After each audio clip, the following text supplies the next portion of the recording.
in terms of the police, because there does seem to be an issue here with the police and the black community. This is from what I've casually observed. How would you address this issue?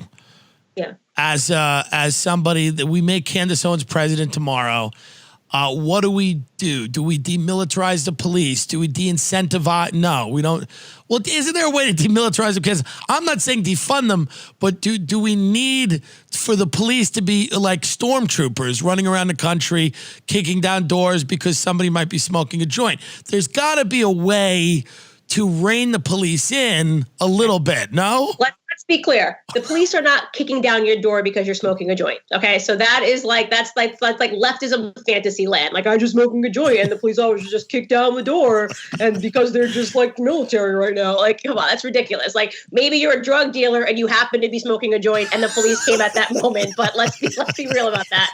Secondly, I have this crazy idea. I'm trying. Keep going. I'm just smoking a joint, man. I just came in here, guns a waving. But what I will say, I'm a big believer in teaching your kids to respect police officers. So if somebody can point to me to the case this year where the person who we saw being, aggressively pursued by the police was listening to the police officers' instructions, then I would say, okay, maybe we do have an issue with police officers. Every single case that is brought to the public forefront, the thing that never gets discussed is why couldn't this person listen to police orders? And I mean, we're not talking about like the police snapped on I'm talking the police officer is saying 18, 20, 30 times, giving them an instruction and they don't do it. And they keep coming towards the police officer. A police officer's life needs to be protected too. And these people are crazy. What we saw in Philadelphia with that guy, Walter Wallace, wielding a knife. I mean, and still Black Lives Matter protested and rioted and looted. And because he was shot and killed, as he should have been shot and killed because he tried to kill police officers. The problem is that we have arrived suddenly into a society where people do not believe that they have to respect adults, period. And this is what happens when you have an entire generation of people who have grown up without fathers in the home. The idea of listening to any type of authority feels to them to be like an assault. Why should I have to listen to a police officer? Why should I have to listen to my teacher? Why should I have to listen to my guidance counselor? We have an authority issue in this country in terms of having basic respect. And it's not a hard request. When a police officer pulls you over, I've been pulled over, I listen to his instructions. That's the first thing. Right now, you have parents teaching people you don't have to listen to police officers' instructions if you are Black. But when we look that is going to lead to more Black death. When we look at a lot of these videos, we see incidences where police seem to be using excessive force, right? Now, the most extreme example is George Floyd, who lost his life. But then there's other examples where we look at the videos and we go, wait a minute, what in God's name is happening? Why are the cops doing this? Why are they sitting on a guy? Why are they cutting off his airway? Like, shouldn't cops be trained to basically get someone in cuffs and then put them in a police car and not use a lot of these techniques that they're using, whether it's a chokehold or something where you can do serious damage to somebody? Wouldn't that be good to kind of do more training? I mean, more training is not a bad idea, right? For the police. I'm saying, when is a cop done a chokehold on somebody without asking them to first abide by basic instructions? I understand, but and let's use George Floyd as an example, because they refused to release the full tape in its entirety until it leaked to Daily Mail, some 8 months after the riots had stopped, right? He was asked to get in the vehicle. He was already in cuffs and was asked to get in the vehicle. He resisted getting in the vehicle as he was standing and was already cuffed. Said he was claustrophobic and didn't want to get in the vehicle and asked to be put on the ground, right? This is after they had gotten him from a car. So we knew he wasn't claustrophobic when he was in the car trying to get rid of his fentanyl, right? Then they tried to put him in the police cruiser and he starts saying, I can't get in there, I'm claustrophobic, saying I can't breathe as he's standing up. Right. So once again, we have a situation where we're so keen to say what police officers could have done differently. What can human beings, people that are not police officers do?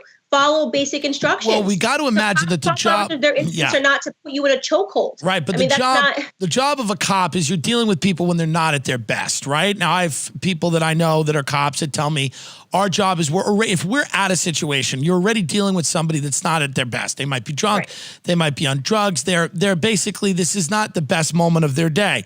And I just think that it can't be like, hey, abide by me, or the immediate next step is chokehold.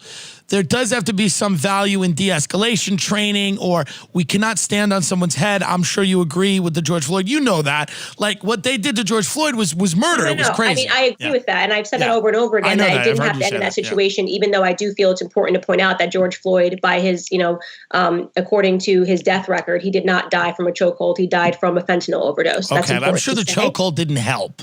I'm sure it didn't help, but he was not restrained in a way that stopped his breathing. No, okay. A media misrepresentation that should be clarified. Right. But regardless, if I don't think a police officer should be on anybody's neck for 9 minutes. Right. And so I will agree with you on that assessment. But what I also am disagreeing with you on is the idea that this is the standard across police officers. You know what I mean? I mean, millions and millions of arrests every single year, and we're talking about 20 of them that go wrong. All right. 9 Black men where the situation went wrong this year, down from when Obama was in office. So we're hyper focusing on an issue. 9 arrests that went wrong in all of 2019, despite 2020, despite all of these arrests. And why are we doing that? Human beings are not perfectible. So you're never going to be able to beat that amazing number of 9 going wrong.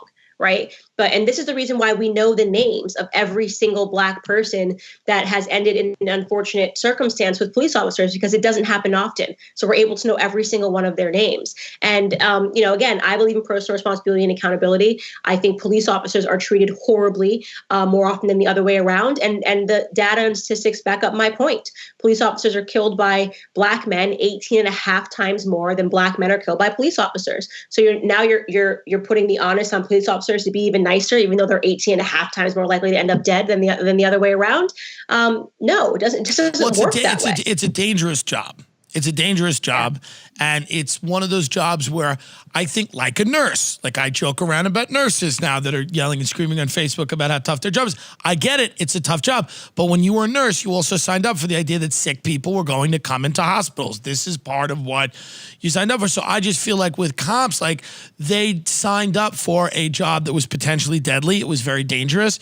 And they are not the ones complaining and protesting. Right. All right. Yeah, she's, but listen, sometimes they complain when you ask them to, potentially,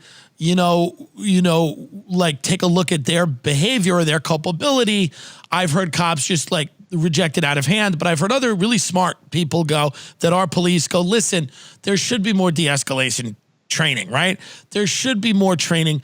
Cops should be able to use other tools other than a physical hold immediately or a chokehold or something like that. There should be more psychological training. That immediately. I hate when people say that, because they don't do that immediately. That is not an instinct of a cop. It has not been the instinct in any of the police videos we've seen even this year to assess. It always escalates that situation after a long period of peace.